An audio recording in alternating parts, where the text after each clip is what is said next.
What's going on, JetCast Nation? As always, I'm Pat, that's Ray, and we're going to wrap up the preseason here today with you. We finished up our last game against the Giants, and we got through it. Aaron Rodgers did not get hurt. I called it. He played 2 series, and he was out. I'm very happy with it. We had a stupid penalty on the first series that kind of derailed it. And then the second series came out, and we had, Aaron was Aaron. It is very weird as a Jet fan to actually see competent quarterback play. It was very, very weird to watch. And I gotta say, he looks good in 8. I thought it was gonna look a little funky, but it looks good on him.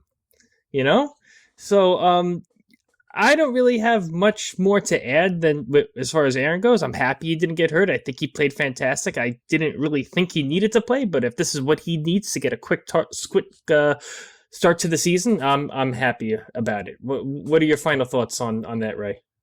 Yeah, I think he looked fine. I look at the first series, so he did miss a couple of passes that he had guys wide open a little bit. He's not immune from scrutiny here, but he's getting the hang of the offense with these new guys. So that's why I'm glad that they came out today and they actually played. If we look on the other side of the ball, I think someone who has really caught our eye this preseason is Jermaine Johnson. He seems to be all over the place. Yep. The Giants like Pratt. They like him. A lot of other teams liked him. Some Jet fans years ago when he was available wanted him. So the fact that he was blowing around him nonstop, Bryce Huff looks like he's got a sack every single game in the preseason. So those pass rushers that we have are full go, and it's really interesting.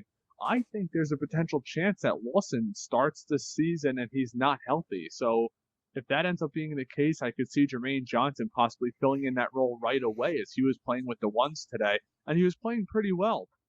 He looks like he definitely bulked up. He's solid against the run game. And of course, our secondary was dominant as always. Everybody's going, oh, well, look at Sauce Gardner. He got burnt on that one play. First of all, if you watch football, that was zone coverage right there, and the safety actually was late. So, it was an incomplete pass. Sauce looks like he was playing a child's game out there. He was all over the place. It looked really good. We got to keep in mind it was our ones going against their twos. So, how much stock you're going to put into that. Looks like Gibson was playing really well today. I think he solidified himself on this roster, and I actually think Bam Knight's going to be one of those casualties. Some people are saying, well, you have Breece Hall coming off a torn ACL, so you're probably more likely to keep an extra back, but we are so thin at wide receiver. Everybody's holding their breath right now, praying to God that Mecole Hardman is fine. I mean, he got the jam finger. Looks like it might have been dislocated. Hopefully they'll be able to pop it back in place. But Corey Davis leaving, I know it's a point that we can get to, is a giant loss for us, and I don't want it to go understated. He was the clear number 3 receiver on this team that could easily step into a starting role as an X receiver for us, and we don't really have that. Now Lazard's supposedly dealing with a shoulder injury. Whether or not it's going to affect him playing week 1, it's, you're going to have Garrett Wilson and a bunch of who's out there, which is not, ideal. Maybe we'll see these tight ends start to set up. Maybe they'll play Conklin in the slot. There's so much stuff going through our head. And until it's verified by the team and verified by these cuts coming up, it'll remain to be seen. But is there anybody that stuck out in the game for you that you would like? And is there any player that you see not making this team that fans might, think that they're going to make the team and it might be a surprise cut? I think Gibson doesn't make the team. Okay. You think Brownlee is going to make the team? I think it's Malik Taylor and Brownlee. Okay. So I think Malik Taylor's got the inside track, just having the familiarity with Rodgers, and I just think Brownlee's a better player, to be quite honest with you. I know Gibson is good on special teams, but Mecole Hardman is a really good special teams returner. So I don't think Gibson makes the team. You think they're still going to use Mecole Hardman on special teams, knowing that Corey Davis is gone? So he's potentially your number 3 receiver right now, 3 or 4 receiver. Because if he goes down, we have Randall Cobb, 59-year-old Randall Cobb, for lack of a better term, taking significant snaps in this offense. I think it really screwed us, and I think we're gonna have to do the best with what we have, to be honest with you. Obviously, Joe Douglas is gonna have to scour all those cuts that are gonna happen on Tuesday, I think it is, and he's gonna bring somebody in. There's no way that you don't try to bring somebody in to try and get on win a roster spot. I think you try and keep Gibson on the practice squad if you can. And I mean, I guess it is a bit of a toss up, I think, between him and Brownlee. But I think Brownlee just being a taller receiver just helps him in this scenario because we lost our tall, big body guy. I think he dislocated the finger, Hardman. After I saw the play, he was he was holding it up, and you could see it was like it wasn't in the right spot. Luckily, he didn't seem like he was in pain. He just walked to the sideline. I'm sure they popped it back in, and he'll be fine. Lazard, he was actually posting some videos on I think it was the Jets page. I saw it on Twitter, where he was on the sideline, filming Rodgers and messing around on the sideline. So I think Lazard's fine. But we got 2 weeks until week 1. And you have time now for everybody to rest up. I think Bam Knight is going to be a casualty of the roster here. I think they're not cutting Izzy. I mean, it's obvious. There's no reason to. They drafted him pretty high, or not pretty high, but they drafted him at a decent spot, and he's played really well so far. So there's no need to get rid of him. Right. So yeah, I think Bam Knight's going to be unfortunately the odd man out now with that crowded running back room. So, did you see the way Beckham played? Actually, if you watch Beckham, it's so funny when you see these smaller pass rushers that are 240, 250 coming off the edge, and he's throwing them around like rag dolls. I think he played a very solid right tackle out there. He did. Today. And he was moving bodies in the run game. I know it's against the number 2s, and we can't emphasize that enough, but he held his own. It looks like he's going to be the starting right tackle going into the year, which is really, if he's healthy, that right side, the run blocking ability between him and Elijah Vera-Tucker, we may not have to have. Oh, and it's funny, the Giants broadcast completely botched Vera-Tucker's. Vera-Cruz, Elijah Vera-Cruz. They were terrible. That was a horrendous broadcast. Preseason broadcasts in general suck, but the fact that it was also a Giants broadcast was kind of just annoying. But yeah, Mekhi looks like Mekhi. He's always been a pancake run blocker, and he still has that ability, clearly. He seems to have, if not full trust in his knee, he's got a lot of trust in his knee.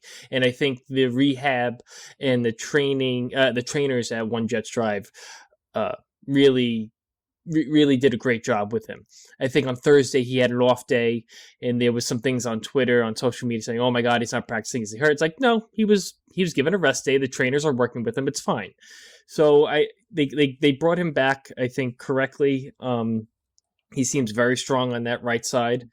And, just in general, losing that much weight is just going to be better on your joints, whether you're a football player or you're not a football player.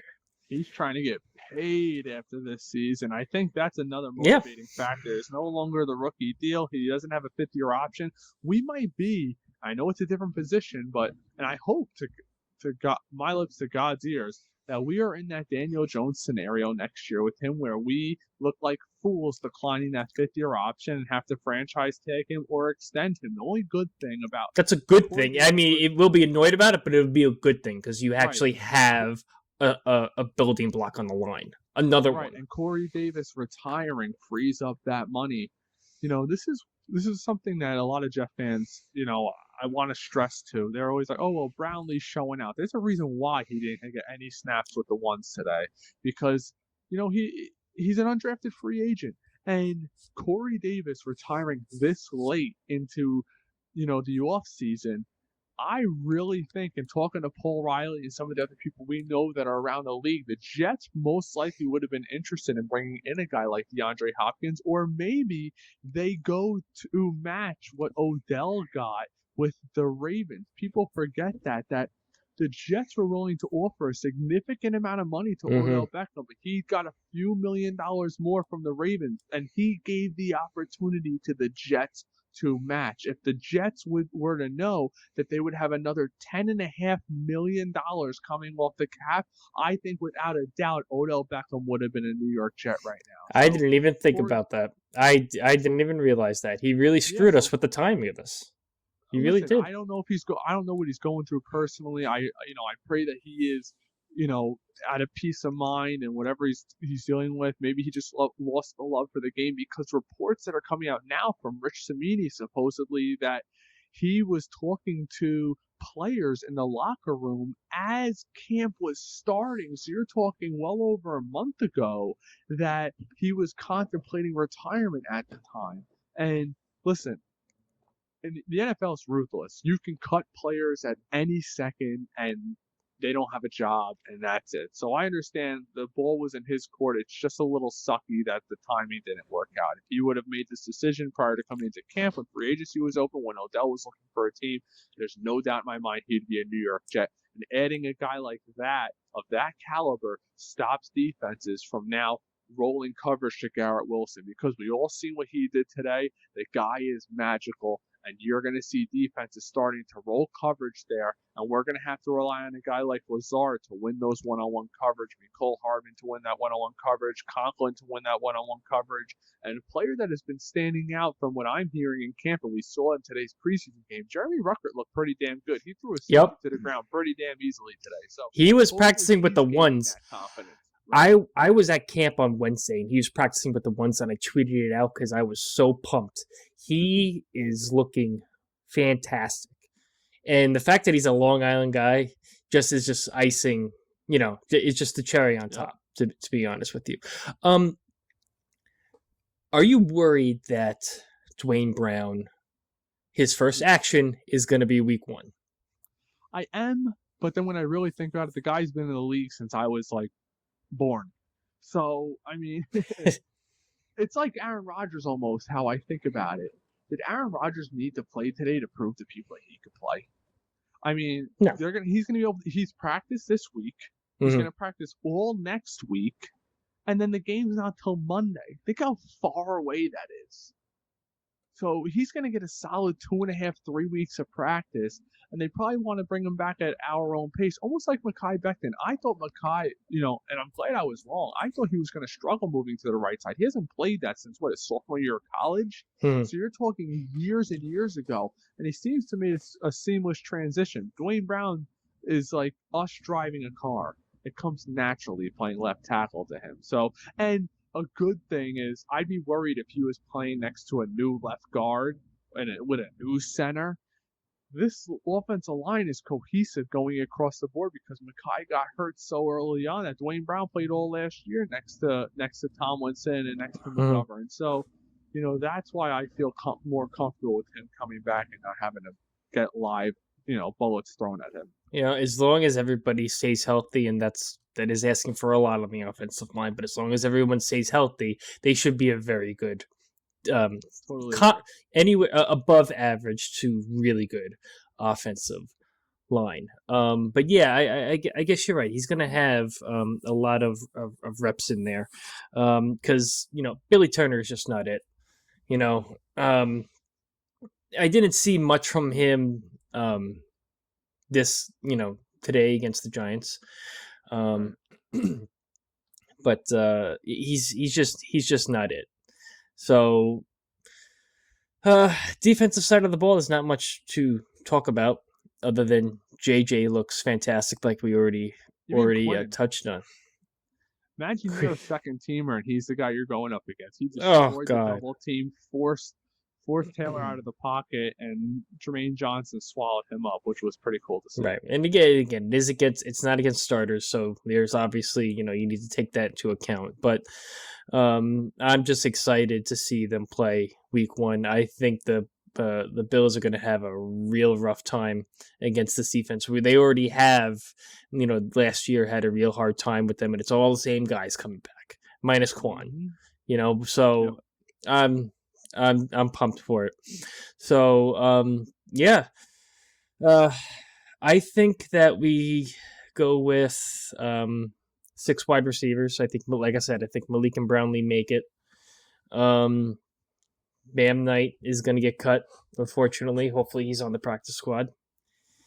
Unless Izzy is starting out the year on the pup list. That's the only way Bam Knight. It's possible. It's possible. Well, I'm happy like it's not his knee. I saw the beneficiary to the Jets though. If he starts out on the pup list, opens up a roster spot, Bam Knight makes the roster, and by week 4, nobody's going to be looking for a Bam Knight on their roster most likely. So then you cut him, and then you could put him on the practice squad.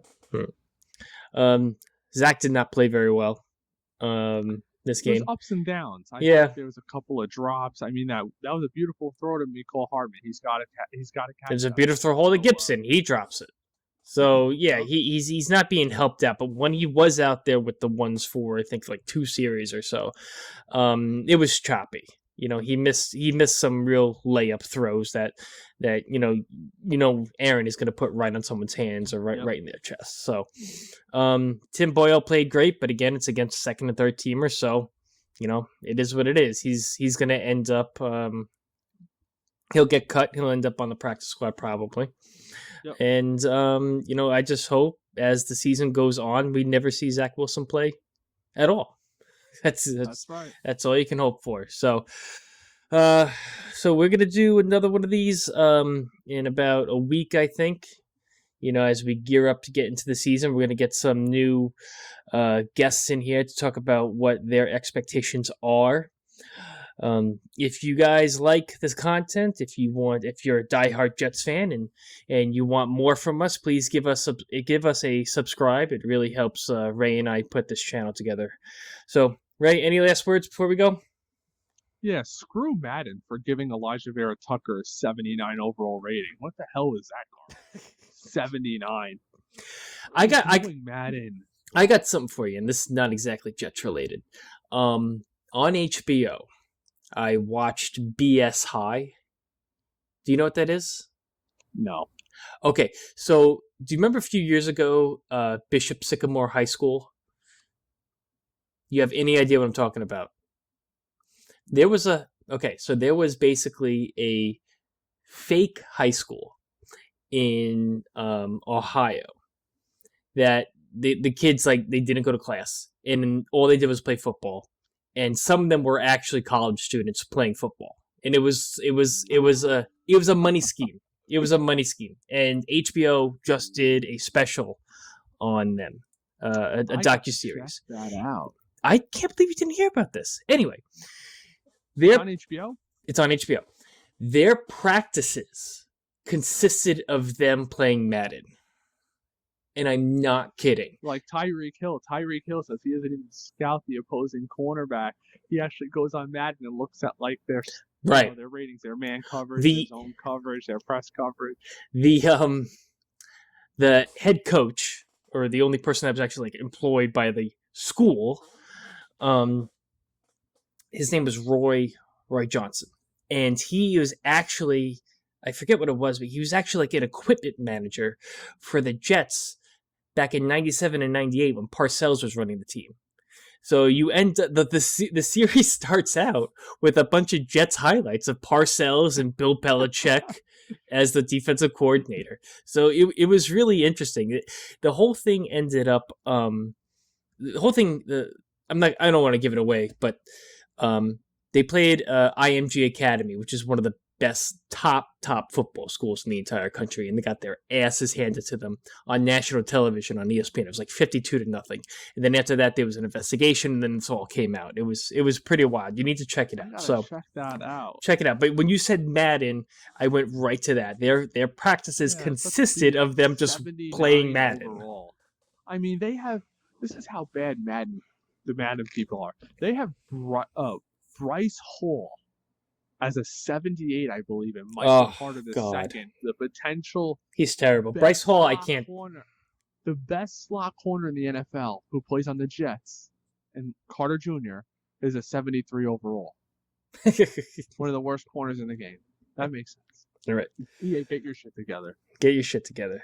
So thanks for hanging out with us, guys, and we'll see you in about a week. Go Jets.